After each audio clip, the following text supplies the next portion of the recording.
Wholeness, welcome. This is Josh from Innerskilled, and today I have Jaime Schwarz with me. Jaime, what's going on today?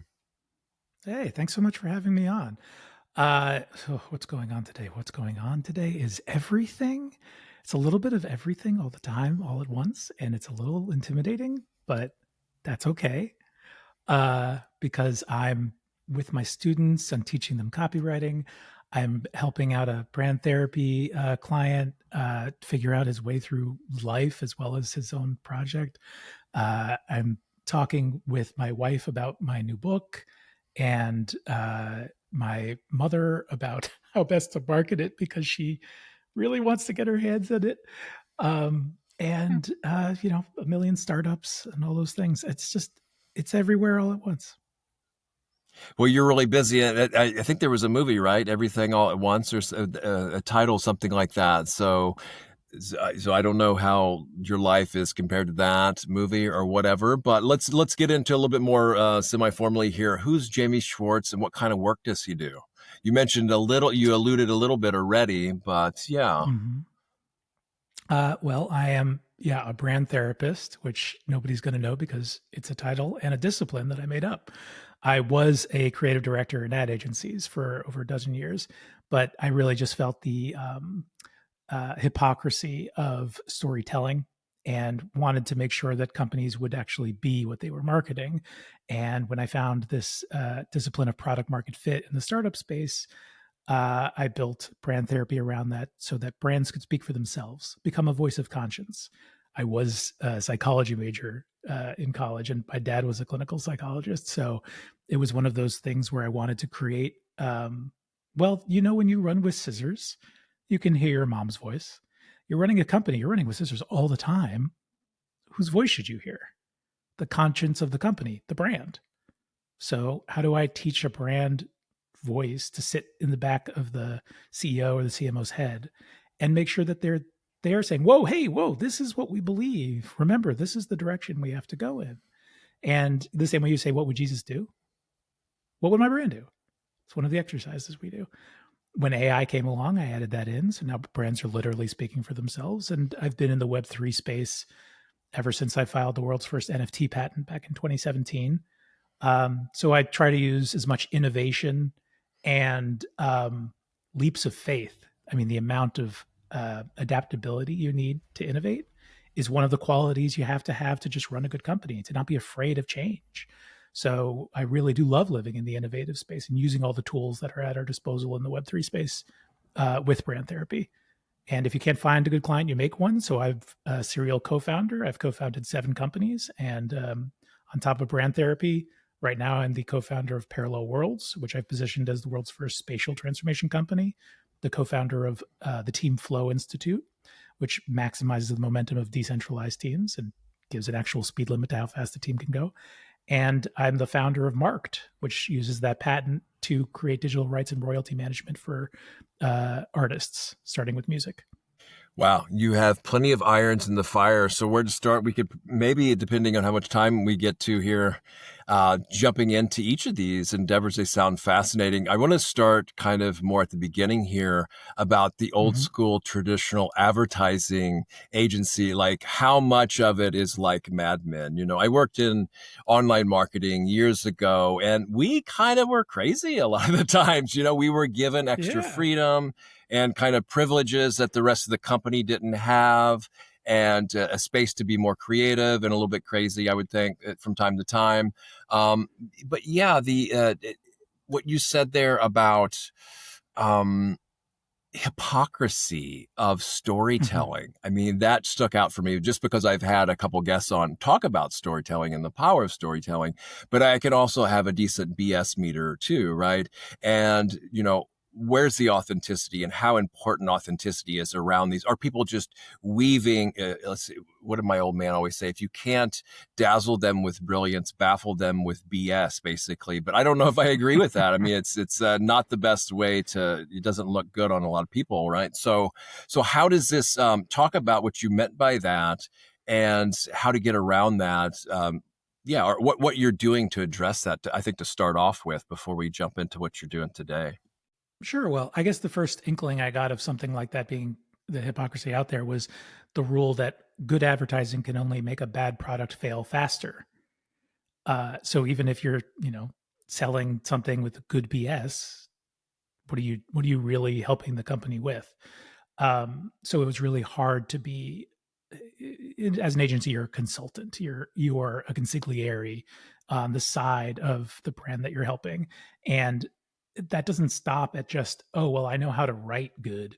So you got to understand the company, you got to understand what their reason is for being and what their relationships are with their customers, to have a good story to tell. But in the end, what does that give you? All the insight to show what they're not doing right. So yes, I really did fall in love with the Mad Men era kind of idea. And that really ended when TV billings stopped and we entered the digital era, when we started having digital advertising and money started moving over to Facebook and Google, and it dried out the agency world, who was stuck with billable hours and making up what can we bill for. And strategy was a good place for that, but you ended up with, I don't know, let's spend $5 million on strategy to build out something that hasn't been proven in the market yet, only to show that it hasn't. As we got further and further into product development, agencies certainly do that a lot more than they used to. But I was in the middle of that. I was one of the last generations to have a leather bound portfolio, and I was a real ad nerd. Like, on top of the psychology and philosophy double majors, one of my final theses was in advertising personas. Then I went to SVA. Then I went to Chicago Portfolio School. Then I went to Miami Ad School, and was studied across San Francisco, London, Amsterdam, and New York, and internships, all before starting as a junior copywriter. I knew every ad. I knew every tagline. I had heroes. I would shake hands with a creative director and go up, because I was just in awe of a piece of work they did. And then just slowly worked my way up the ladder in different agencies, and got to do a Super Bowl spot, won a Cannes Lion, won one show pencil. I have a couple Webbies over here. I'm very proud of all that time, and but it was a very, the blinders were on, really, really focused on, this headline can change the world. Got milk. But so, like, what did that do for the world? And I ended up more and more in pro bono space, to the detriment of what my bosses wanted. And when I was hiding in there and really trying to find more advertising worth doing, storytelling worth doing, but also trying to innovate and push companies to hold truer to their mission and vision and values, I really felt that pull away from the work I was doing, to find a way to work with clients to hold themselves accountable to who they said they were. And so brand therapy was first born out of 2016, 17. Trump had just come into office, and liberal New York creatives were all, what can we make? What can we make? What's the Twitter bot? What are we doing? And I offered a whole bunch of people to come together and make a pro bono agency to work with all the left-leaning groups that were forming. And then nobody ended up being able to do anything except me. So I said, screw it. I'm doing it myself, grabbed all the kind of juniors I could find. And we did this agency called Pro For Bono, low-cost marketing for nonprofits in return for time to understand the company and offer them joint ventures that we could earn from together, and teach a nonprofit how to make money instead of beg for it, and get out of the system of picking up the crumbs from the people who were creating the problems in the first place. And that was my foray into the entrepreneurial space. But I just did 12, 15 years right there.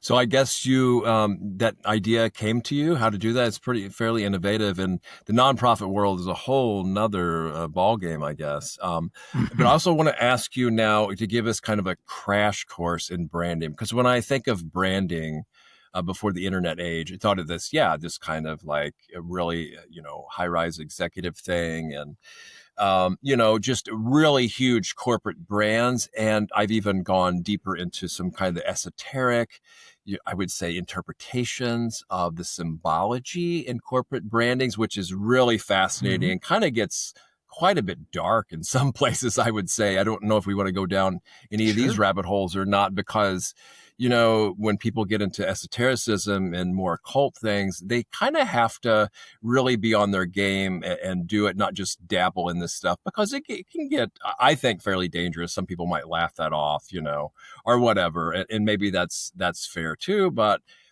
so there's that whole ball wax, which I'm really fascinated by. But then now we have the internet, where, you know, in 95, I was sitting in high school and, oh, that internet, you know, that'll never be, as soon as I saw it, it's just like, this is going to revolutionize the entire world. It's the, you know, I mean, it's just going to be, you can kind of see that right away. And, you know, it's wild to think what it was back in like 95, showing my age here.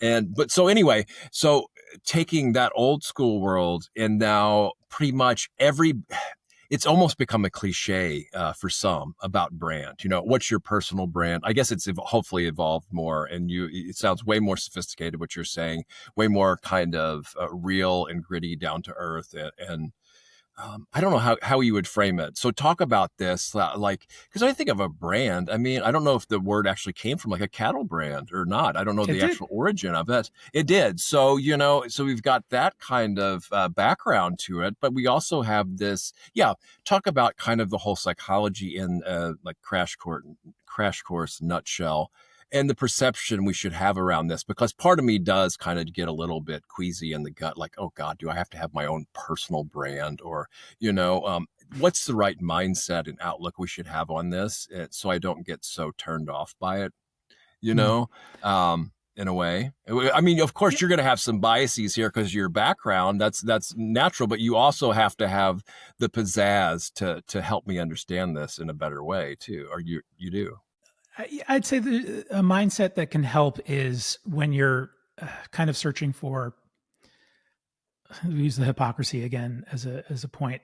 You're going to find holes in any client you're working with. Nobody is 100% good and all that stuff. Just lean in to genuine identity. Lean into everything that you are and be human about it. The more human you can make a brand, which is a weird thing to say because it's not, there's no there, the more we're able to identify with it. My car's name is or my red Mini that we just gave up, her name was Ruby. And why did I have a relationship with Ruby? Nobody told me to name the car. But I did. I wanted a relationship with it. I needed something there. We do that all the time. And we do it with brands too. And we can lean into that for the right reasons.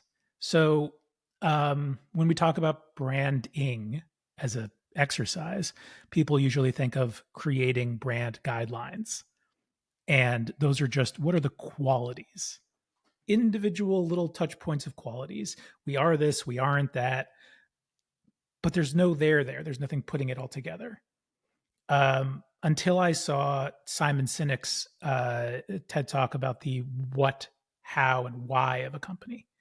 To make it as simple as possible, brand therapy just puts a who in the middle of that. When you're looking at it from that perspective, usually companies just want to sell their product. I sell soap. Check out my chemicals. They're pretty awesome. You can get them in this bottle. They do great work. That's the what of our company. How do we do it? This is our magic sauce. This is how we put it together. This is how we make it available for you and as cheap as possible with highest quality. Why do we do it? Oh, because you need a clean house. Because that's the whole point of buying our soap.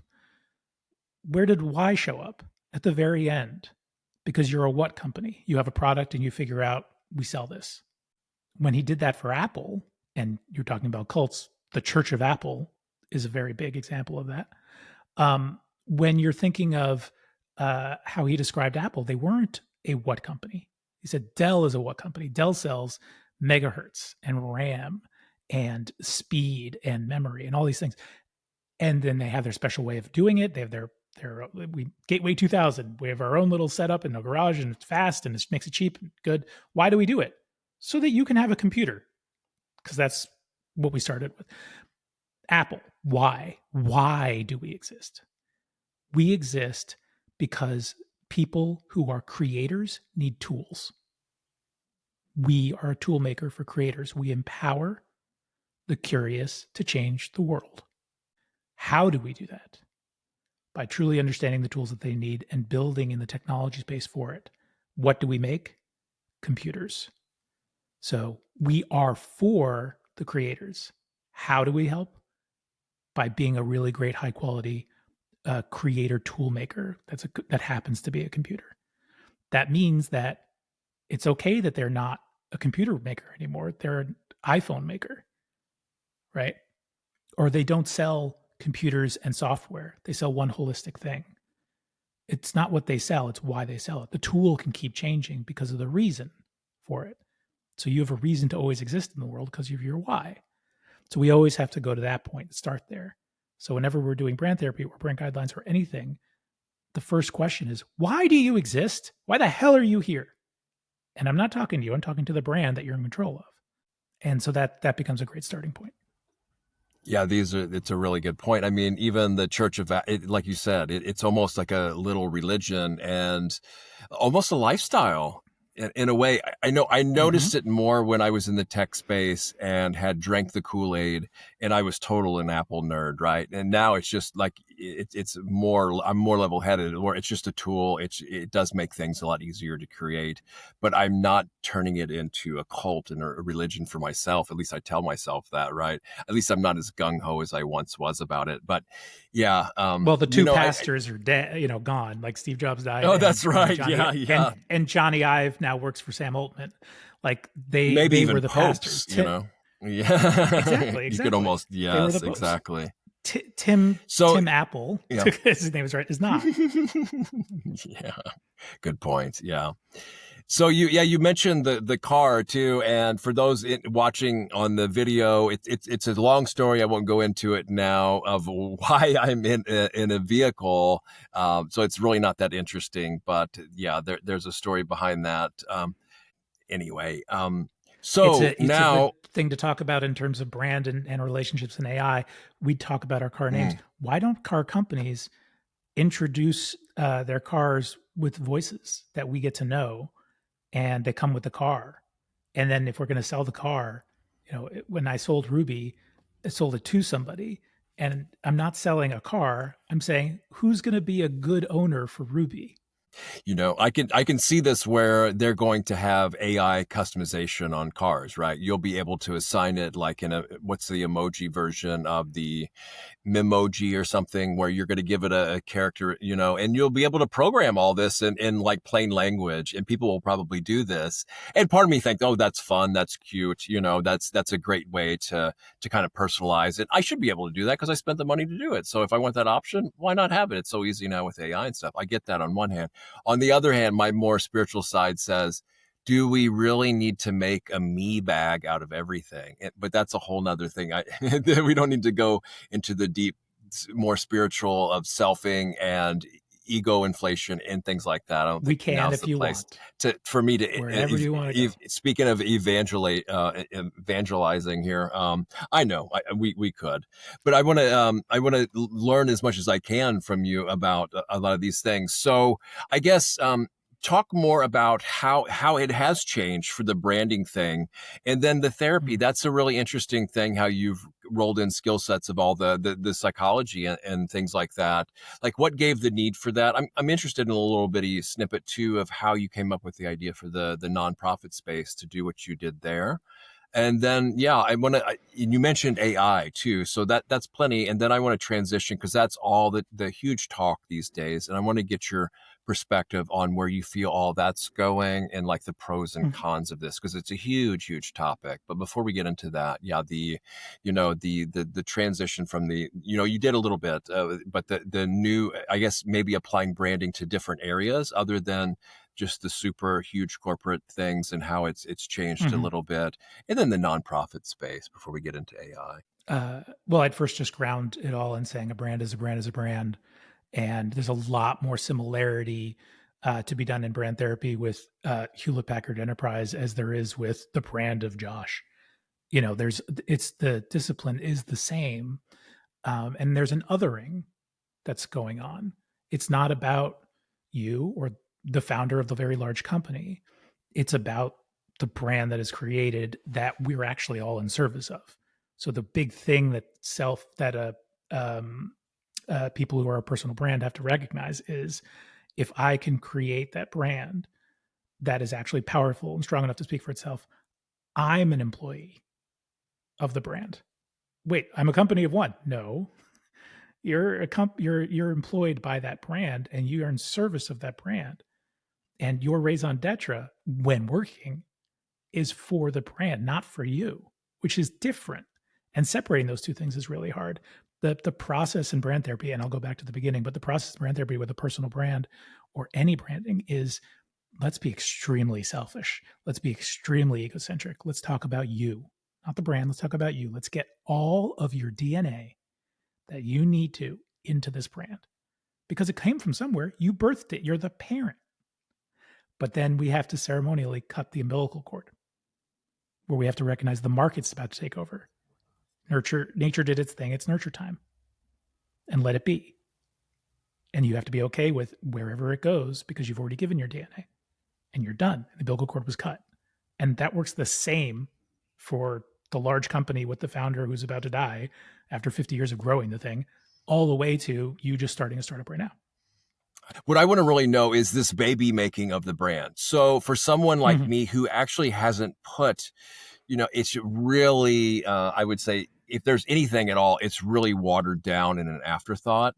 So I haven't, I can see where it makes so much sense to start from this place, to be even at the conceptual stage of even a company, or at least it runs parallel, I guess. Talk about just maybe a little quick crash course. How do you start from scratch and make a brand? I mean, I'm sure it's a huge topic, but if we just want to give a quick overview, mainly from my own kind of background to understand this whole world, how would you start from scratch making a new brand? Is there a cookie cutter template?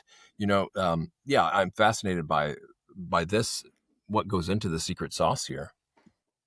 Sure. I mean, the first thing is to admit I'm standing on a crap load of shoulders. There's no reinventing of the wheel of things that work. It's more just about what's the unique combination. So certainly one of the things we do is an Ikigai, which is a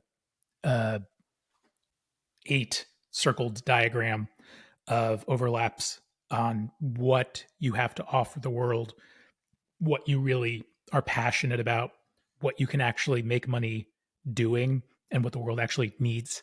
And the overlaps of there create those different kinds of combinations of what it is that you're actually able to offer. That's if you're starting from scratch. I don't know what I'm selling.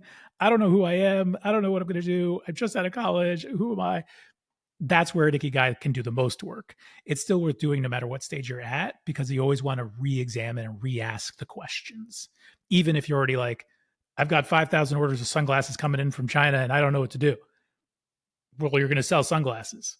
Okay, but we need context. So wherever you're starting from, we need to take in every single bit of the reality that you're in. So if you're already stuck selling sunglasses, even if you want to go, save the world, okay, then you save the world with sunglasses, but we have to figure out how. Where's the overlap? Where does it go with your skills and what kind of company you want to make? So there's a lot of your philosophy will become company culture, but only in the sense that culture starts somewhere, but then it evolves. And your job is not to stop it from evolving away from you. It's to make sure it keeps evolving along the brand guidelines so it stays true to who the brand is. You're a very, very old, thick tree with very strong roots that does not snap. It bends in the wind and grows in directions of where the sun is and keeps evolving as it grows. And that's wonderful. That shouldn't be a bad thing to have change happen. It's part of the adaptability. And just really briefly, is this kind of like the litmus test for all brand generation? Has that evolved over time? Have people pointed out faults with this? You know what I mean? Sure. Or I'm just interested. It's just this is the way that everybody does it, and that's it. Well, brand strategy as a discipline was created by the Brits in the 70s and came over to America in the late 80s, early 90s. And it is a very thick, rich industry, let alone thought process. And there are a lot of standards about how to create brand guidelines and how to write mission, vision, values, tone. Those are all like just standards that go into your brand guidelines that are part of the discipline. And then they keep getting their own little twists from different strategists as they rise and fall in thought leadership. And you get things like the who, what, why, and all that kind of stuff too. Brand therapy is just another branching out from the family of brand strategy, but it's coming from my unique perspective of I was going to be a therapist, was also raised by a fundraising activist. I wanted to do psychology, but I didn't want to go through 12 years of PhD. I loved how advertising could change a million minds with a couple words. Like it just, it's what's my unique skill stack coupled with another assignment I give my clients, which is besides a skill stack, a success stack. Go back all the way to the lemonade stand when you were 5 years old. It doesn't matter the successes that you pick. They just have to be ones that are your impetus with your metrics for success and nobody else's. And as long as you find all of those success stacks, you're going to learn a lot more about yourself than you realized. And that's going to help you inform you what the kind of company you're going to make. Well, very cool. Yeah, it makes a lot of sense. And then I'll have to look up offline, the origins of this by the Brits. Some of them are so brilliant, I will just say that it does seem, thank goodness, to be moving more away from Edward Bernays style, I guess, societal control on it. I'm sure you're familiar with Bernays and how it was just kind of a mass hypnotizing. It almost seemed like his strategy, and hopefully we're moving away from a lot of this kind of nothing but consumer and control culture, basically, and treating people like guinea pigs, I think. I don't know, maybe that's a little bit harsh and extreme, I guess, but anyway, so yeah, not at all. I'm a very big proponent of the idea that we need to escape consumerism, but you can't leave something if you don't have a place to go to. So what's the utopia that we can go to is prosumerism. We can be producer consumers. Yeah. We can always add value to things and sell them on and have not a circular economy, but a never-ending assembly line where we're always upcycling to the next person through the IP that we have. Well, that seems a way better model. And it's like we're going to have to consume. It's just the very human nature of this, this body and this life. There's going to have to be some consumption to live. So of course you can't get complete. Yeah, but that's not what we mean by consumer, really. Consumer culture. So we all know this stuff. So I guess let's tell me a little bit about the nonprofit space before we get into AI, then, and how you came to that, and kind of what the unique offering that you came up with there. Happy to, but I do want to hammer down that point of please, yeah, how a brand can really help with thinking about this. We're all consumers, but so is Apple. Apple consumes from 7,000 companies that make the iPhone. And every single one of those companies is a consumer because they're getting sources that are getting from sources, right? And it's all an assembly line. And it's consumerism because it ends with one payment from the consumer at the end. And that consumer, in the end, is what's paying for all those different things down the line. But it stops. Why does it have to stop? We have co-creation.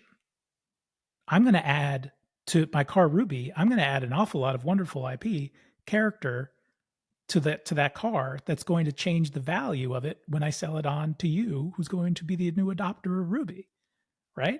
It's the same thing. We have to allow for the assembly line not to end there. And if we can do that, we put us all on the same side. We're all making in service of the next level of value. And that's the kind, I'll lead that into nonprofit. What I was really trying to do with Pro For Bono was recognize not just that nonprofits have to learn how to do business because they have to learn how to be more self-sufficient, because I saw the irony of all the work they were doing was based on fundraising from systems that were creating the problems in the first place. But who's the other half of that? The systems creating those problems in the first place. So Pro For Bono was set up as two sides of the yin and yang and bringing them to each other. Nonprofits need to learn business, and business needs to learn purpose. And so it was those two things together that was really important to me. And that's why nonprofits entered into the space and why the business model had to be about, I can't charge you up front. We'll do this at cost. But what we're going to make is going to make money for everybody, because we're going to put you on the side of actually creating value in the system that's going to then feed the value that you're adding into the world. So when we worked with some nonprofits, the NAACP Legal Defense Fund, we did a spot. They got John Legend. I was like, oh crap, what are we doing with him? They wanted to stop Brett Kavanaugh. So we made a campaign while he was on the in front of the Senate about a lifetime appointment to the Supreme Court is about a lifetime, your lifetime. Let's turn this around and make sure you understand this is the consequences that they decide over their lifetime will affect your lifetime. So what's an issue that's going to define your life, and have everybody with their phones talking to camera about something about their life. And then we ended with John Legend doing the same. But that allowed us to then say, okay, we've now spent time with your business. Where does this go? What are you trying to institutionally change, LDF? And they said, well, it's voter disenfranchisement. We need our voices to be heard. We all have our causes, but what's the action? It's voting. And if voting has no power, then you don't have a cause, a move, any traction to move towards. So we ended up as a business creating for them a reverse agency where they created the products and found sponsors to make to be in symbiotic relationship with it. So the launch product was the Museum of Resistance, and we would have sponsors to make that museum happen. But as you're going through an immersive museum where you're learning about all the resistance movements that have happened over the generations, and you're actually living, getting sprayed by the fire hoses and crossing the bridges and walking to the sea for the salt and all those different things, what's waiting for you at the end? Well, you paid $15 to get in, but at the end, you're not going to a gift shop. You're getting your $15 back as credit to all the different nonprofits that are in the gift shop, where you can decide where you want your $15 to go, because you're now empowered. You're now activated as somebody who can resist. Now, where do you want to put your money? It's not about our money for the museum. It was all this whole time about activating you. Wow. So that's what Provenance was really focused on. Yes. So you and your team came up with all these different ideas, right? I mean, how to do this, or yeah. That process was a long one, and it really came down to a couple of people that I knew that were actually going to do a Museum of Resistance in a different way. And we pulled them in for this to then make that an option for the LDF versus coming up with something on the spot or, my own research. So a quick aside here, related and not related. I don't want to pick on any particular nonprofit and put the specific ones you named aside. What I want to, in your experience working with nonprofits or trying to vet nonprofits, I'm big on the ethical aspect. From what I've heard, that some of these nonprofits are kind of basically used for tax purposes, right? For other people, other organizations to basically get tax benefits. And some even say as far as funneling, let's say just money laundering. In some senses, I've heard accusations of this. Now, I don't know how legitimate or widespread any of this is. And then also kind of maybe the revolving doors between the people on the boards of nonprofits and huge corporations. But I'm wondering here, what could you say about vetting nonprofits and things like this and holding them to ethical guidelines? Okay, unfortunately, we got cut off here. But basically, I was just saying with nonprofits, and I don't want to pick on any particular nonprofit, so let's just put the one you talked about aside. And I've heard accusations from some, and again, you take this with a grain of salt, that some are used for basically tax purposes, right? You have certain corporations that are associated with nonprofits, and they reap huge tax benefits. And then, even people have gone so far as to say about money laundering with some of them. So I don't know. I wonder if there's anything to that. We can't really I don't know, verify unless we go into specific case studies. The other thing is Yeah. kind of a revolving door between corporations, the CEOs and the boards, and things like this. So what I'm getting at here is Mhm. all that specifics aside, how do you, because ethics is a huge thing for me, how do you vet when you're working with either a company or a nonprofit? Let's not just pick on the nonprofit space. How important is ethics here? And, you know, yeah, what do you look for in ethical guidelines for, and this is going to get really important, I feel, even more so when we get into AI, talking about AI here. So yeah, just some basic guidelines of how you view this and how you vet different clients and companies and nonprofit spaces for ethics and whatnot. Um, well, I think no matter what, no matter how good you are, or no matter how nefarious you're trying to be, or anything in between, we're all a part of a system, and the system pushes things in a lot of different directions. So fault is not something I focus on when it comes to a company. I think about it more as how entrenched are they in the system, and how aware are they of it. So a good example, and it's a giant company, and I don't think nobody's gonna have a problem with pointing it out. Google, their very first mission statement was "Don't be evil," and I think they genuinely meant that. I think they still do in a certain way. It's just that the system was, as soon as they bought DoubleClick, all about advertising and figuring out the attention economy and building out ranking, and um, that turned into monopolistic practices, and a lot of those things were just, the system has nudged us further and further into a point that the only way we survive is by eating the bad fruit. And in the beginning, there are choices to be made, and there are some big ones that are very, very hard. And if you don't make them, you're an addict. You're stuck on the bad fruit. You can't get off it, or your business goes away. And it's a lot harder to invent your way out of, or innovate your way out of that system that you're in. So once again, I don't blame anybody that's doing anything nefarious. I just look for a holistic way of understanding it. Um, there's always bad actors. There's always good actors. There's always a whole bunch of stuff, because a company is not a brand. It's a collection of people that have organized together to work on something that they've all agreed to, or a company's just a piece of paper. So what is it that I'm really, kind of labeling when I go through that? So it's very rare that I'll end up not working with somebody, but not because I won't turn away business, but because everybody deserves saving. And it's not even from themselves, it's from the system. And how can we innovate our way? That's my point here. It's really, really hard to do. How do we innovate our way out of that system and get you the freedom, empower you with the freedom to actually make good steps forward? Yeah, it's a really important point. You look at somebody like Google, who, as far as I know, some of their founding money came from what, In-Q-Tel, and In-Q-Tel is a known CIA startup company, right? So, even at the very roots, you have something like that. And I wouldn't discard all the CIA or anything like that. But we know that they lie for a living and do some pretty nefarious things. And they would say under the guise of our own protection, but that's a whole nother ball game. So I don't know. I definitely agree that you can't just write somebody off from the very beginning without doing due diligence. Yeah, just because we've heard hearsay and rumors.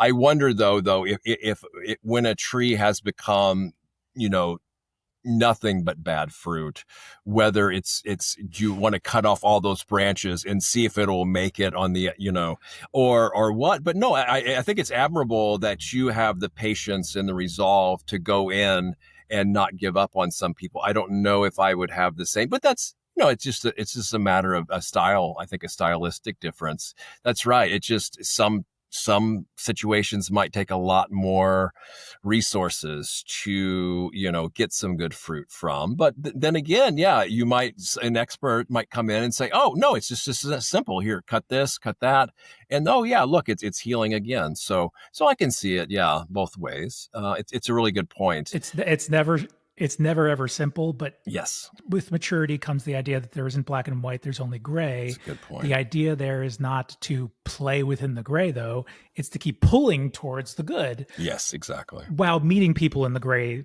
Yeah, of where they are. you have to And meet. that's Yeah, why things like cancel culture, what do yeah, you do with that? yeah. That's making things black and white and not giving people a chance to Sure. redeem or to find a way forward. We're all smaller than the system we're in. I totally agree with that. And it's for those of us who do get canceled too, it's another practice to how do we deal with that? How do we take the high road and not just feed into more of the same energy that's involved with that too? So yeah, it's I think society now has a bigger handle on how to address cancel culture than it did when it was going on, and it just seemed to blindside a lot of us. I think, if I can speak for anyone else other than myself, It's just finite thinking. And I'll recommend another Simon Sinek book on this. It's okay. just called The Infinite Game. There is no finish line. What happens after you cancel? What happens after you purchase? What happens after you amalgamate or incorporate or whatever it is? There's always tomorrow, and you can say forever day one like they do at Amazon, which helps with adaptability and always saying we can be light on our feet. But you're always doing that in service of tomorrow, and if you don't think about tomorrow when you're making a decision about today, what was it for? Well, it's a really good point. There's some kind of spiritual things in there with meditation practice. Always be able to start again in every moment, when the mind wanders.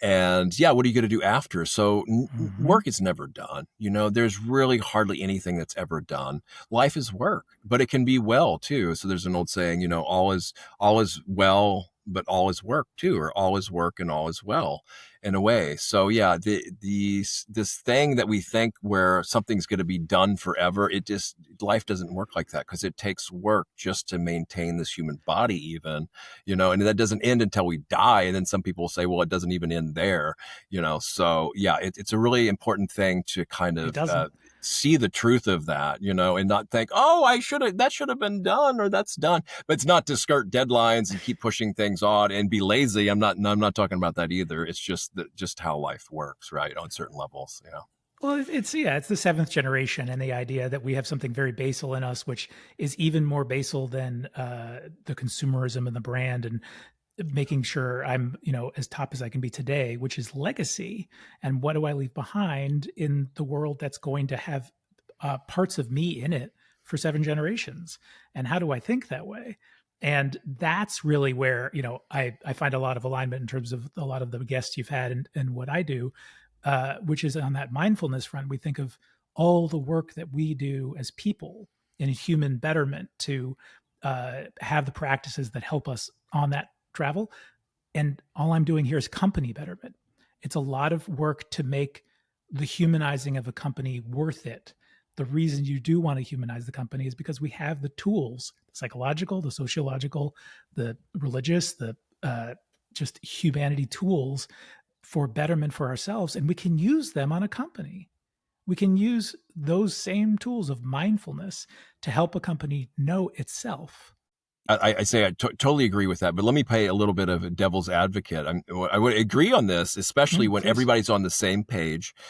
Everything's in alignment, and we're kind of working towards the same thing. And then, yes, of course, it makes sense. Everybody wants to be there doing the job. But then there's some people that say, oh, well, people are taking advantage of these practices to, maybe push their employees too far, then kind of more throw them a bone with some mindfulness practices, and then they can just get back in their cubicle and keep pumping out what we want them to do, So I don't know if we need to get into that, but I just wanted to bring that to attention. I could give you a quick, Please, yeah. I could give you a quick point on there, which is one of the philosophies that came out of the Web 2 era, which is move fast and break things. And the point there is we've really elevated the idea of a grenade thrower, someone who just says, let's break the rules so that we can, actually do what's the best thing to do. Bureaucracy is an enemy, so let's break through. All sounds fine until you realize it's the old philosophical point of, you can steal from the library if everybody else obeys the rules.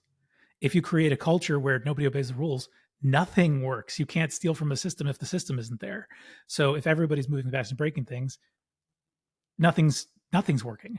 It's all broken. And if you don't live in that infinite game context, you don't see that. So we all have to work together and just building a better system rather than saying, well, there's a few guys who are always going to break the rules.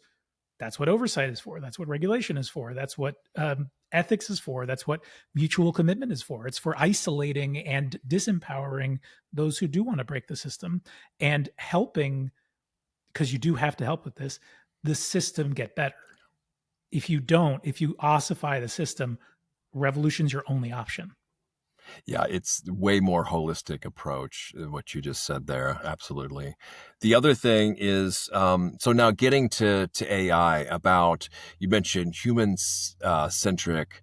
And so how does keeping things human-centric in this AI world that we're now fastly approaching getting into, and the importance of this, and just give us your general, the listeners, the general overview of how you feel about this topic and where the guardrails should be, what's going right, what's going wrong, and where you're projecting. And you mentioned, thinking about tomorrow. Well, some of these people talk about how elites have 100-year plan, they're super long game. And then you have something like the Long Now Foundation, which I'm not too familiar with them, but this like clock that's supposed to run for 10,000 years without any intervention. So, and I'm sure you've probably heard of this. And then to just try to get people more in long-term mindsets. But the rapid pace of change these days is just so much. I wonder how much people can predict what, and how accurate it is.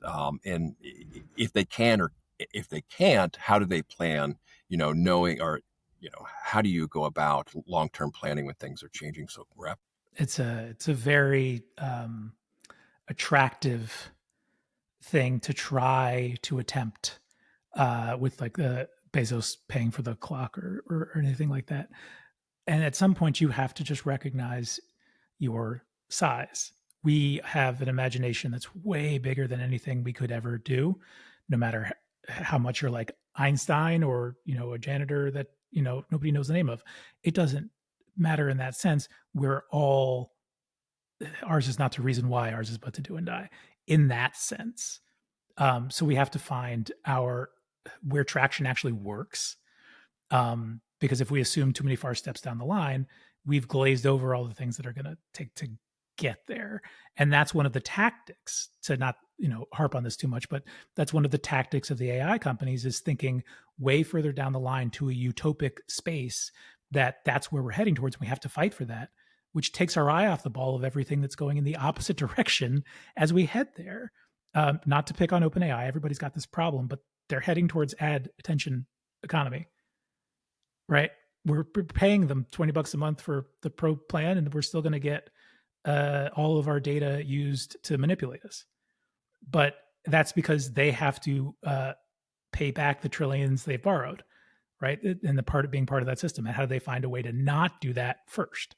We need an IP economy to make sure that doesn't happen. But to kind of build back into the ethics space, my answer to that is an H Corp. My answer to that is I'm the co-founder of the Team Flow Institute. My answer to that is I'm on the advisory board of XRSI, which is an ethics community on that.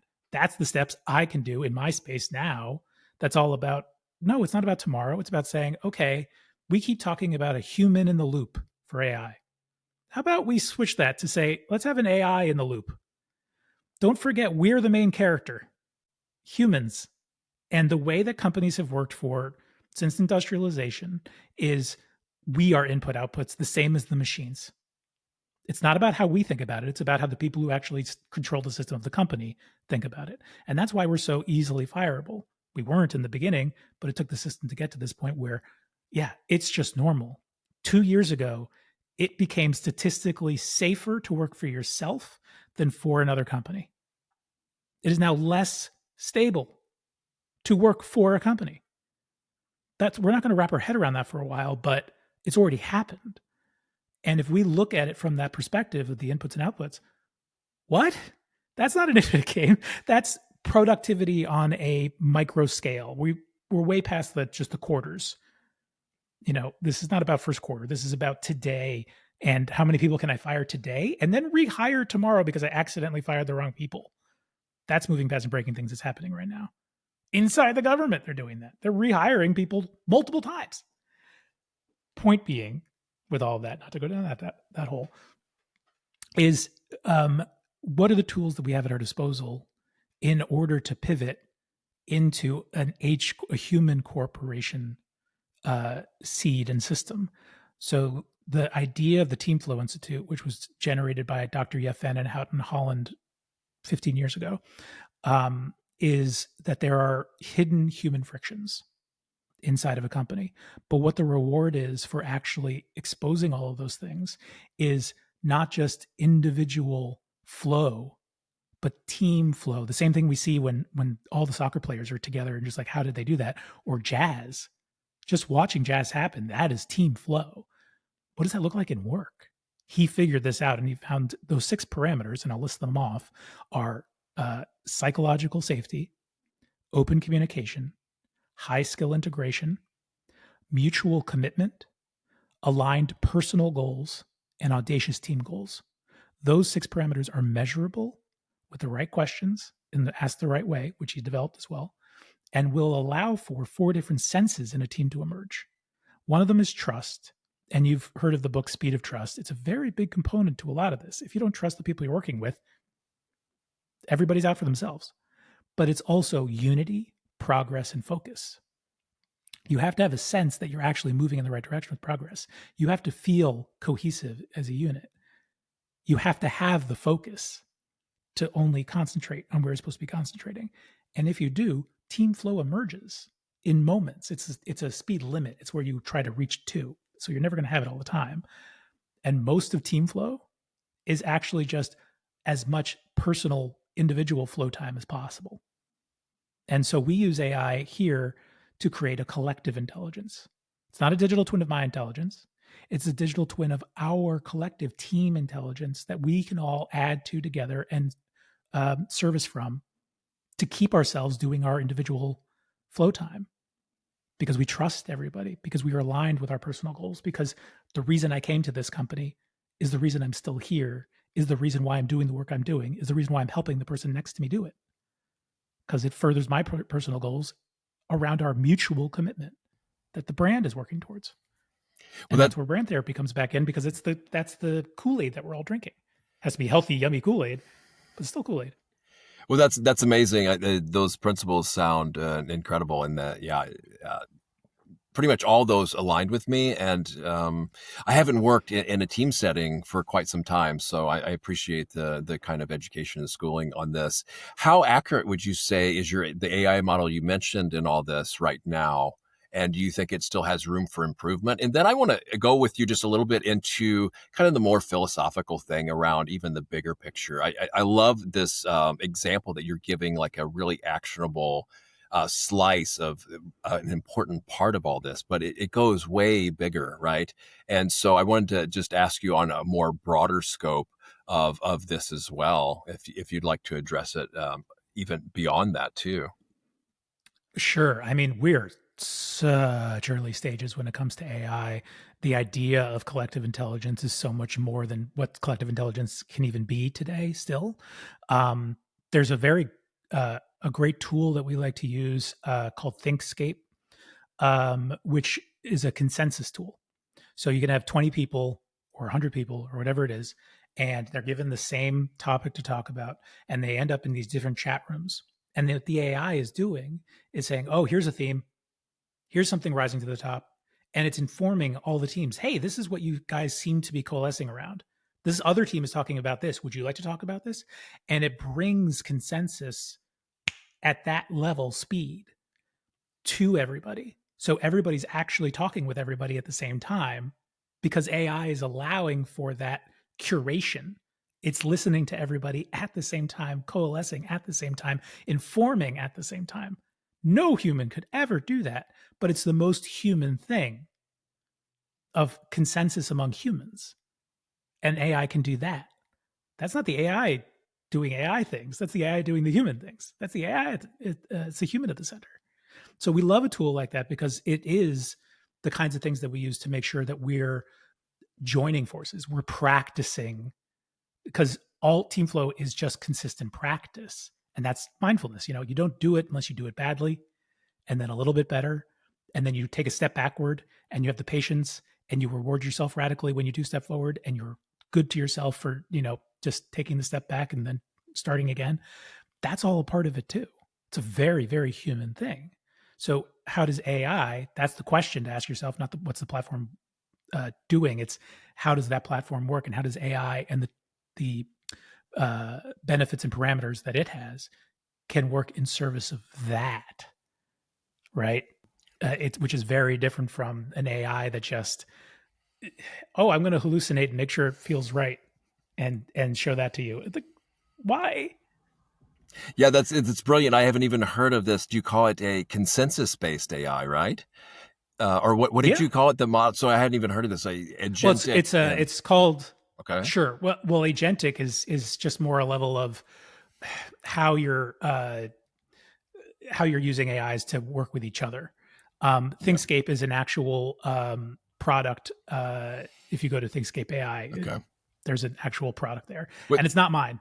Does it have a class name? Is it called like a consensus AI, or does it have a name like what are what they call it, generative AI, and then you have the agentic AI? I mean, do they have a label for it? What it's doing? So they have two products. The one I was talking about is called Hyperchat AI, and the other one is called Swarm, and it's all about deciding on coming to consensus. So it's what they're talking about is group insights that amplify collective intelligence. And that collective intelligence is how a person on the XRSI board is also who runs that company I'm also on the XRSI board. That's how we know about it. I see. But we've used it a lot, and we really do love it, and we use it in TeamFlow, and we use it in XRSI. When I was in Denmark, living in and out of Denmark with my now ex-partner for almost 3 years, there's a thing in Denmark called Nemlig, basically, and it seemed like they really value consensus in Denmark. It's just kind of everybody is, at least on the surface level, has more harmony and cohesion, I think, and just kind of agreement, and just kind of knows.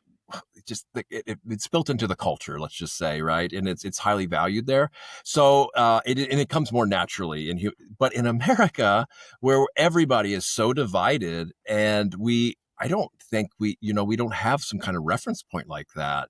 There's a lot of conflict and a lot of in circles and a lot of cliques. So then when I can see this can be very helpful for kind of helping humans develop this tendency of, consensus in a way. And could you imagine that applied to the country and have the more strength in the people that could be more, have more consensus on things instead of divide and conquer tactics that a lot of these nefarious leaders have used since at least Rome. But then again, with that, then I wonder, okay, well, if we want to scale this up, it's got to be really on the up and up so people don't turn into a hive mind, so nefarious little things can't get injected in there, and certain agenda items. It's and then people gray. become the biggest thing is when people are now going to become so trained to make decisions on AI that they've forgotten how to make decisions without consulting an AI. I already see myself going down this path. It's so convenient to have it do so much research so quick, give me a list of options to think. And then I think, well, no, I'm in charge, and then I can choose this, or it gave me ideas for something else. But I do see this as a potential danger, especially for younger generations who don't know a world before even the internet. So this is one thing about scaling up. And then you're just talking about a very specific tool, I think, in the AI toolkit. What do you see? I mean, do you see things like going as bad as Terminator, or characters like Musk? Oh, it's so dangerous. The only solution is to merge with it. I'm like, what? That doesn't make any sense to me. It's dangerous, so you want to merge with it? I mean, that's it's an Aldous Huxley. Yes, 1984 kind of New World, Brave New World. Well, not the Brave New World. So 1984 is we have to fight and we lose. Brave New World is we happily live in our cave and choose to be there, and we're doing that. And Web 2, Web 1 connected us all. Web 2 made us disconnect from reality, and Web 3 is connecting us to AIs, so that half of Gen Alpha's best friend is an AI, right? That took a lot of steps to get there, but you have to step back to see it. And I'll go back 5,000 years to answer your previous point, which is the original river valley societies that formed picked up different structures, and we still have them today. We have China and this collectivism, the Confucianism, and the multi-generational authority. You go to the Indus River Valley, and you get this regeneration, the Taoism, the Buddhism, the fact of reincarnation, and the ethics that plays out over that time period. And then you get to Mesopotamia, and it's war, and it's just, look, I'm completely surrounded on all levels, and I just have to be the strongest one. And then there's Egypt and the Pharaoh, because they didn't have anybody to, it was desert on both sides. And it was just, oh, this is a god. The person who leads us is a god. Okay. And those four things are out there in the world, in all of society, in different ways, mixed but also pure, and evolved over 5,000 years. But those are things that started back then. So once again, we're real. We are individual little tiny specks in 100 billion people that have lived over 400,000 generations or whatever it is, that have built this up over time. So when we see these things happening really fast right now, what's happening is not an invention.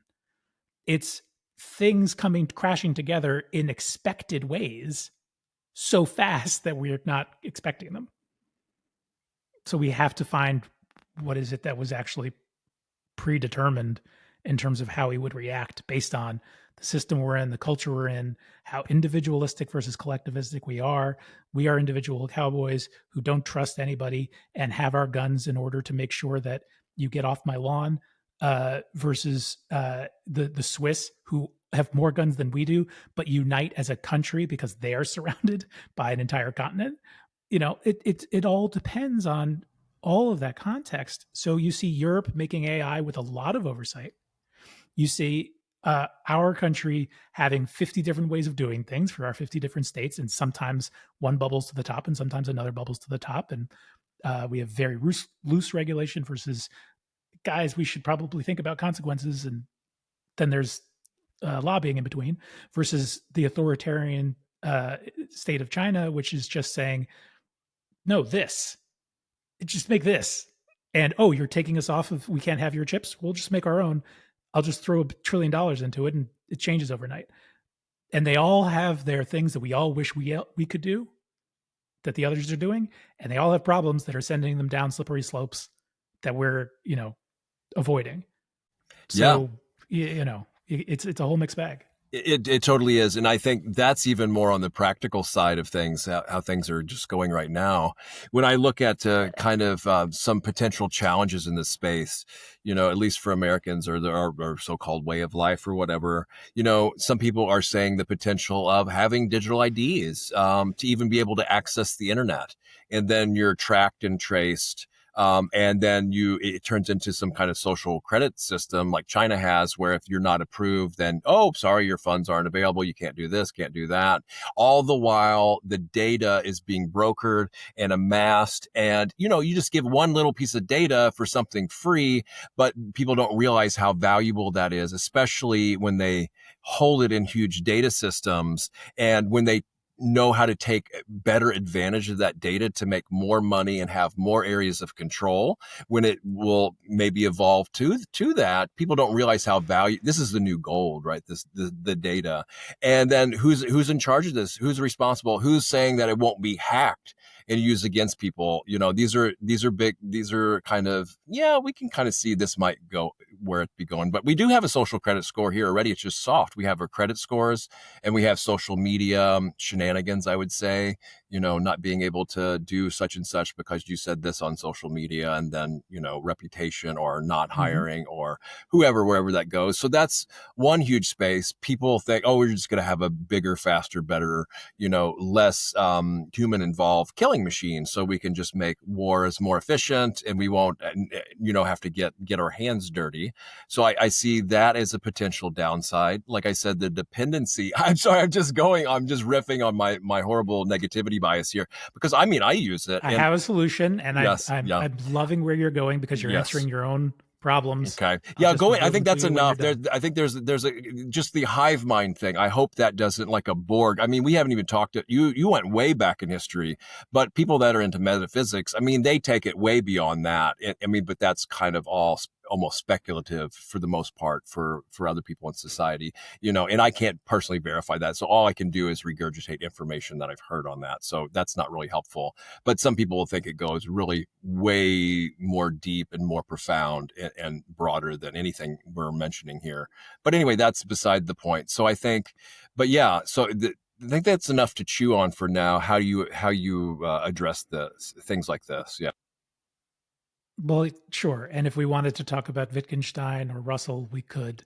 But as I said before, our brains have a really weird ability to think well beyond what's good for us, and we should not be in the cosmos when we're not able to breathe here. Um, and so always remember to put on your own oxygen mask first, and that just applies universally to everything you're talking about. So to dive in, I'd say that your salvation in a horrible space that has no trust and a system of attention surveillance economy also has the Fourth Amendment. Our individualism has also created our rights to ownership over our own things, which means it's our legal ability that we keep giving away every time we click those terms of service, to own what's us. And I'll use one term that is not all encompassing, but is pretty encompassing for what I'm talking about, which is our own IP, our ideas, our collection of what we bring to the world. We are but a lens that takes in information from the world and spits it back out through the refraction of our own personal identity. So, my company Mrkd has created a product called IPID. Your name. We start in the music space, so we have a .dj remixing co-creation platform that we're building. But your name.dj is your ID. It's your authentication. It's proof that it's you, but it's also your wallet. Everything after your name you own, which means when we get to it, it's your medical data, but it's also your gaming platform stats. And it's also the music that you've made. And it's also the, everything that you own that's yours. What are your thoughts? They're yours. What's happening right now? All of the centralized platforms out there are gaining the right, because you sign it away, to make money off of your IP. When you're on Spotify now and you remix something, they own the rights to it. When you put something up on YouTube, they're learning their AI off of it because you've signed away the rights for them to learn. That's all legal, but it's based on a law that is we own our own stuff, that they have to sign you up for it in the first place. So we've just been the victim of fine print. And we can certainly turn that around if we give people the actual things they can buy to do all of that for themselves. If you have your own AI on your own hard drive, collecting your information that you use for your own proprietary use and build value off of that and mark those things. That's what my patent is for, adding a mark to media so that it understands its provenance and where it's from and all the rights that come with it. But if you keep that control for yourself, we just need the infrastructure there. Decentralized cloud, decentralized. That's what blockchain is. Don't get caught up in the words or the technology. It's just saying, here's a way for you to own your stuff and you don't have to rely on a centralized authority to do it. So if you have your IP ID, and we'll stay in the music space for a second, and you upload the music that you make and you have your masters and you're in control of your masters and people want to use it, the rights are with it, which means we're giving control to our creations to act on our behalf. The power that centralized platforms have now is the power that we now have the ability to give to our own products. And we just have to be okay being prosumers, producing things. And as long as we are, we're back in control, baby. I appreciate you going into the IP economy because I was going to ask you about that, and brilliantly encapsulated how that might work. So I appreciate that. And I'm guessing things like Creative Commons would work too with this. It would just be an initial kind of ownership and a collection, and then you could choose how you want to offer it or the terms and things like that. So the other thing is, I don't go, I could push you and let's see, bench test this a little bit with some questions, but I think now's not the time for that, because the only thing I'll say here is this works as long as the court system is legitimate and reinforcing this and allowing this to happen, and it can't be kind of skirted and not legitimized or not recognized by whatever maybe dictator might become in power and nullify it. But these are the kind of political choices that are outside of and that's not an excuse not to implement something like this. Because if I don't have a better solution to this, then I can't really chime in, right? So to me, this makes a lot of sense. I could go into spiritual things about self and not self, and who really owns anything or who really creates it. But that's a whole nother thing. The more pressing issue here is that people are getting taken advantage of, in order to have kind of the systems and tools they need right now, and that everybody kind of uses and that are already integrated into most people's daily lives. They do have to sign away a lot of their rights, and a lot of the things that could enrich them to some huge corporations that might not have their best interest in mind, at least all the time. So yeah, it is a really practical solution that's available now. You're saying it's fully functional and operational now, right? If you go to mrkdj.com, you're going to see a proto version of it and the beginnings of exactly that, and you can buy your IP ID.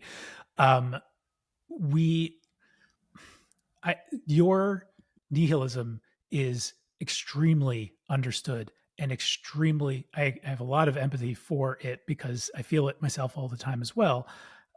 However, that's the thing. We don't want to get caught up in, oh no, what can we do? So when you say, like, the courts decided that anything made with AI has no IP. Great, I agree with that. That makes a lot of sense. But that means that anything we make with it, which costs to make it, you can't make money off of. And we still haven't felt the consequence of that yet. Like, we now have Sora 2 with a TikTok, which means people are making things with AI, and then OpenAI is making money off of, or will make money off of us doing the feed, except I can just take all of that and make my own feed and charge people as well. Like, they have no right to it. How is that going to work in that economy? The point with the marks is, if you make all media sovereign and autonomously able to defend their own authenticity and rights and sell themselves, you end up with our wishes that are legal, because I own this thing, being able to be enforceable, immutably enforceable in all of those products. And if somebody bootlegs it, can't stop bootlegging, but they can't make money off of it because it doesn't have a mark anymore. So as long as we're all incentivized in a system to buy something because we're going to make money off of it, we'll stay in the system because it is a positive loop to do so. So when we're just the last bit, so when we're trying to think about this in terms of how do we make sure, you said, like, if the government doesn't work or anything like that, we're talking about the glue of society. When I wrote The IP Economy as a book, the opener was, in the beginning, there was possessorship. There was no such thing as ownership, because all it was I'm big enough and strong enough to make sure you don't steal it from me. That's it, right? And then we created ownership, which required contracts. I don't own my house. I have a deed. That's a signature that says you can't have it. And then society has agreed to that. So the point would be, regardless of the government or the market, as long as society says this is a valid contract, there is ownership. Without that, there is no such thing as ownership. You can't have ownership in a society without consensus. Yeah, exactly. Yes, you own this. That's the same way with these pieces of paper that are vastly going the wayside of dead presidents on there. Just a piece of paper with a dead president on there. But we all agree that it has value and that we'll use it as an exchange of value. So it is a consensus, right? Even that on that level. So yeah, it's a really good point. The other thing I think this could possibly help with. But what was it going to? Well, before that, it was going to gold. And we had a Exactly. consensus that gold had value and Exactly. the And same we, price everywhere. So it, you can go back as that's far as you want. It's not exactly. about it fiat. Well, that's right. It is consent. That's one part. I mean, money is a whole nother thing. But yeah, gold can be. It goes way back before fiat, and it can be changed into things that people desire, things like that. So, but it's also, and then you can. It's hardly untraceable and things like. But that's a whole nother, a huge topic about money creation, things like this. But what this system you're talking about, I find could also help is with this what people are calling AI slop now, right? You could immediately know it could help discern what's AI created or not, as long as you have the vetting in place that somebody isn't claiming an AI creation as their own and taking that, or you can do that, right? Or how is there a way to distinguish between this if people wanted that? Yeah. Let's define AI slop first, because when I Yes. first hear Good it from point. you, I'm thinking about just an awful lot of crappy content Yes. Exactly. that wins because it's most of the content. If it's not that, if what you're actually Or not getting even at here winning, is, just flooding the internet with. Sorry, yeah, you can't win, but it could just be flooding, the internet with, and then tipping the algorithms in your favor because it's favoring, feeding the beast basically over. It doesn't matter what it is. Yeah. There was a wonderful TikTok on this from a human being just saying, I love AI slop. Why? Because I'm not on my phone anymore, because it's slop. There we You've go. turned my phone into a worthless piece of crap, Yep. so I can now go outside and enjoy people. That's right. Thanks, AI slop, Yep. for degrading the internet to a value that I don't have for it anymore. So that lessons from the lockdown problem. Too. That's right. Yeah. Yeah. Really good point. Yeah. As long as we can discern it. Yeah. Well, that's what I'm getting at. The mark is not there to say this is AI or it isn't. Authorized, like it is there. That is a very big purpose. We have to understand what's AI and not. It's a little deeper, which is provenance. I want to understand, regardless of how it was made, with AI, with only human, or a mixture, what were its sources, and am I thanking or remunerating the sources for it? So what I mean by that is, right now, the system with OpenAI and Anthropic, and not to pick on any one company, but all AI LLMs, is I'm paying tokens to the AI company for their compute. What I am not paying them for is for the source material. So they will sometimes, the OpenAI paid the New York Times, Anthropic just paid $1.5 billion to a whole bunch of different authors. That can happen, but that's not the system. That's a reaction. The same way that Sony sued a 5-year-old girl for Napster stealing back in 2000. I'm class of 96 high school, same time period. So with all of that, that's not a system. The system has to be that with every generation that I create of an AI product, I'm paying not just for the token compute, which we certainly should pay for, but for the source material for every single transaction. That's an IP economy, because then I still have the reason inside the system to make IP. If we keep moving down this road where all we're doing is paying for the compute and stealing the IP, there will be no more IP. And we've already seen AI devalue, in an efficiency way, the agricultural economy and the industrial economy and the service economy. What's the next economy? Not that it gets rid of those other economies that are already efficientized. The next one is the IP economy. We have copyright, we have patents, we have trademarks, but we don't have the dollars and cents flash licensing transactions that we need for all ideas to move throughout the system automatically.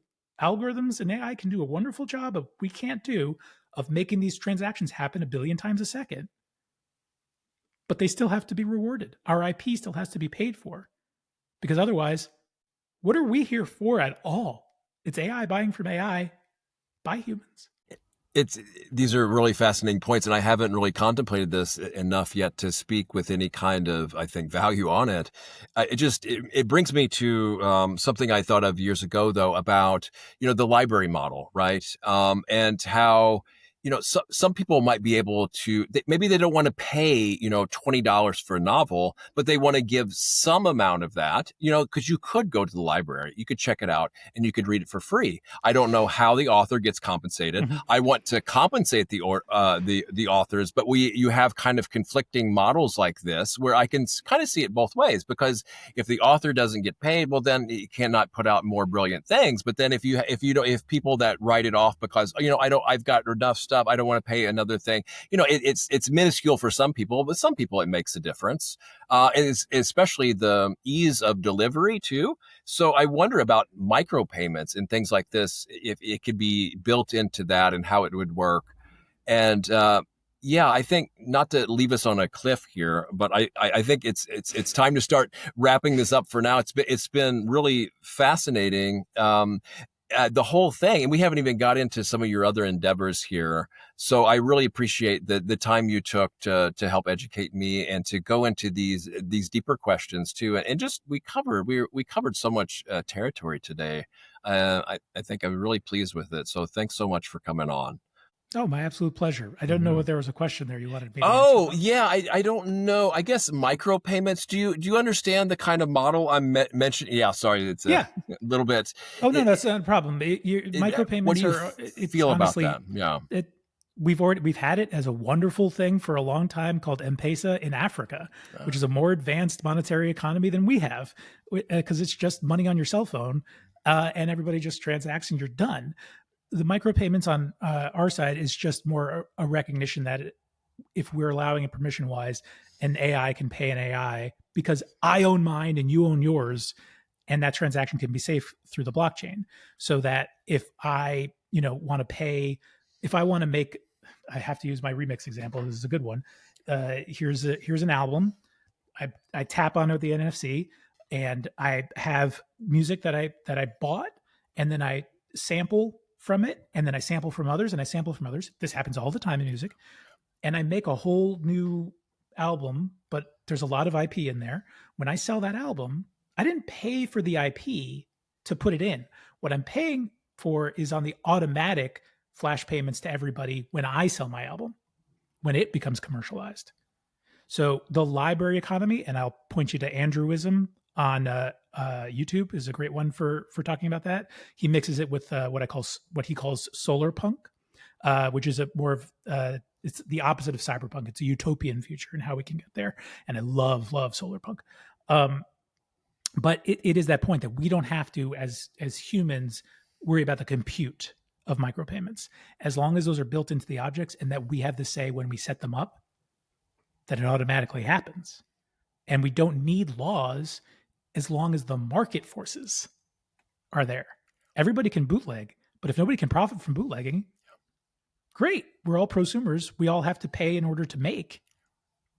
The person who is the company that makes one of 7,000 pieces for the iPhone is highly dependent on the company that they get their source from, and highly dependent on Apple.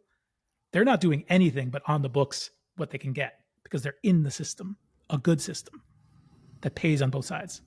You just have to make sure consumers are not on a dead end street. That's all. And with remix culture and things like this, I see where and especially newer generations who will get this more than the boomer generations, right? I think it's entirely possible. Yeah, it's co-creation is folk music, honestly. Like Pete Seeger, a hero of mine, and my kids go to their family camp. Folk music is, here's a song, I'm going to sing my version of it. That gets famous. My stanza now sticks through it. So the Woody Guthrie version versus the Pete Seeger version or whatever, and it keeps moving on. That was co-creation. All we're doing is adding payments through that as an automated part of it. So Star Wars should be paying Dune and Buck Rogers. Do are you familiar with the Beastie Boys Paul's Boutique thing, where they sampled all these different albums and they didn't even know, a lot of people didn't even know where they all came from. I think there was a lawsuit involved, and now there's a huge thing about fair use clauses. I guess maybe comment on that a little bit, because I'm a little bit how something like that fits in there.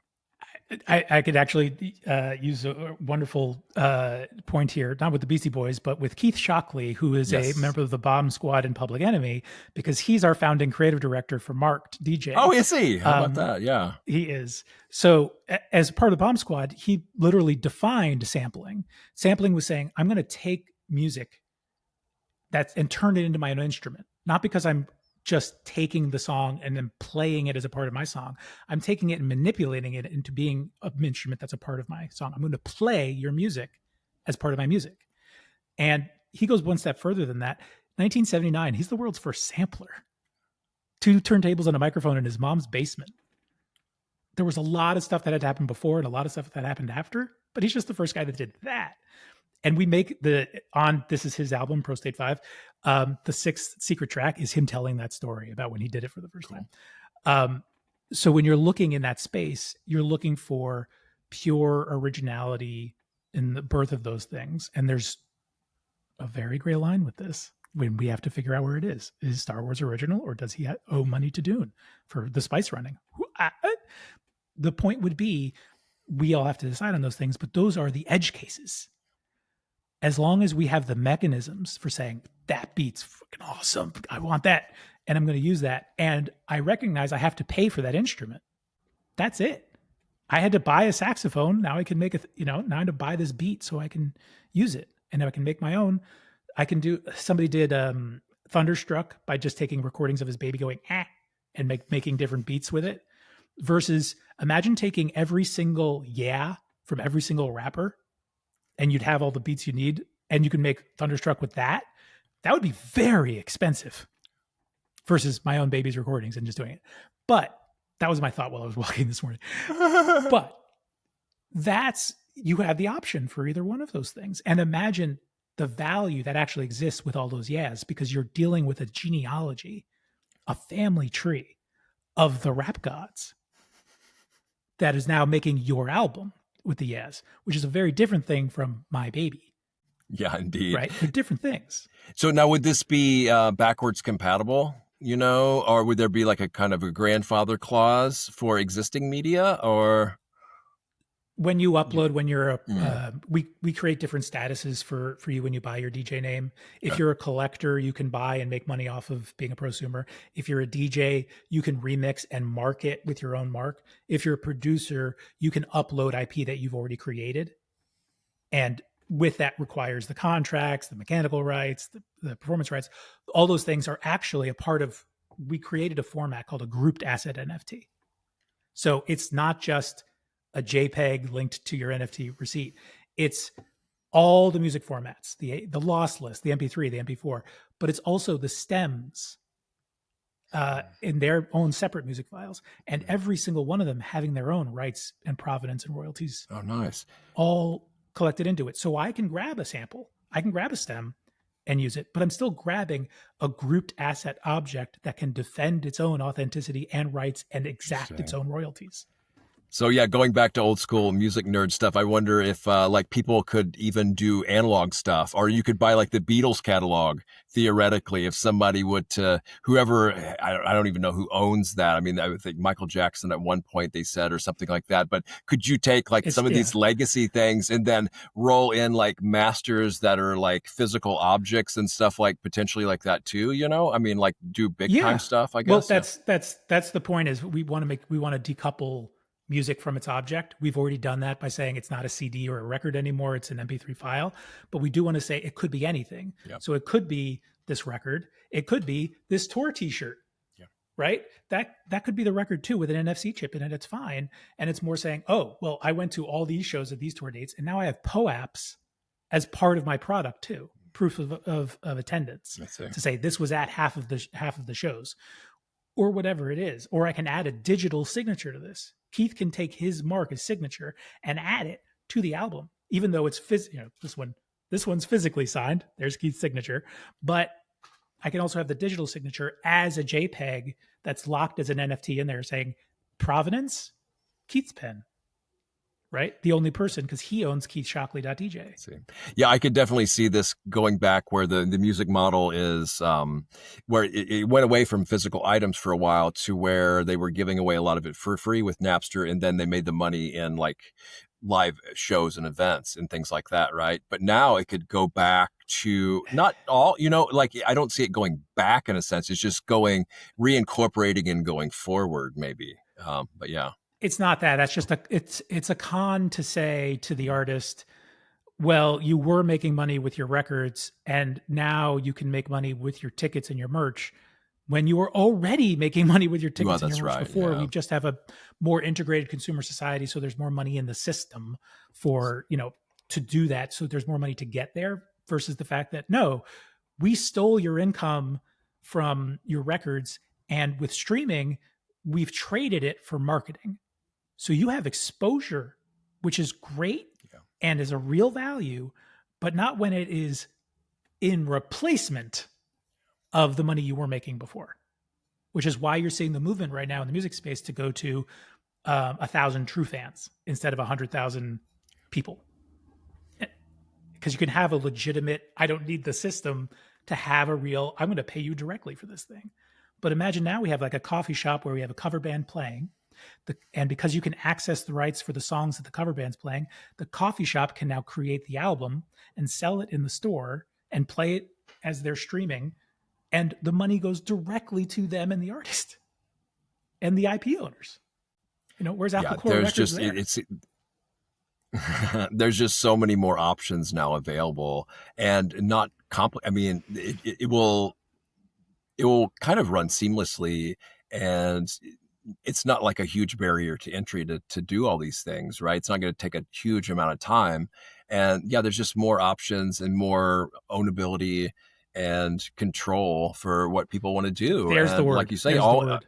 The Ownability. Our ownability and the imagination is kind of the limit, so, and then evolving technology, I would imagine that it will be future proof, and it build on top of that. So yeah, it's a really fascinating system. Like I don't have anything better to replace it, so I really am interested in, and thank you for taking the time to tell me more about that and all the things we talked about. So why don't you let people know how they can get in touch with you?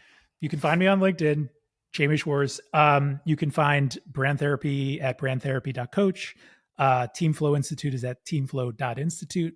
And Mrkd is at mrkddj.com. And we own Mrkd.dj, but Djibouti is the country code and we're having trouble getting it online. But we'll get there. Mrkd. So what I'll take you out with is the book that I just finished writing. It'll be on Amazon probably by the time this is out, is called The IP Economy. And the subtitle is Saving Ownership Before AI Takes It All. And it really gets to a lot of the points that we're talking about here, is that we still have our fundamental right, our Fourth Amendment right to own our own stuff. And we can take that back by switching from that streaming Spotify culture to an ownership one again. You can own your things. And the tools are there now for you to not need a centralized platform anymore that can and often does take advantage of taking what's your value. You can have that value back. And that actually is a big enough value to create a whole new level of an economy that we need right now, as we're losing the value in our agricultural and industrial and service economies. We need a new economy right now. And AI is doing a great job of making that an impossible one to reach, because they're taking the IP. But we can take it back. It's ours legally. And if we just use the tools that we have at our disposal, then we have an ownership economy again. And we have an IP economy. And we can move forward as co-creators together, where we're all reliant on each other with market forces that symbiotically make that possible. That's what my mission is. That's how I'm trying to bring myself into the world and the value that I can and the legacy I can leave behind. And I encourage you to think of your consumerism as prosumerism, to stop valuing yourself by the brands you surround yourself with, and instead think about how you can leave your legacy behind in the objects that live beyond you. It's possible. I appreciate this, Jaime. Thanks for giving this alternative to these I would say WEF morons of World Economic Forum morons of own nothing and be happy. You'll own nothing and be happy. So no, we have something else now for sure. So I appreciate this and appreciate all the work and education you're doing in this space. And yeah, urge people to check this out and I guess field test it and see how you feel about it and how it works for you and for other people's benefit too. So I think with that, we'll end this. Okay. Bye, Jamie.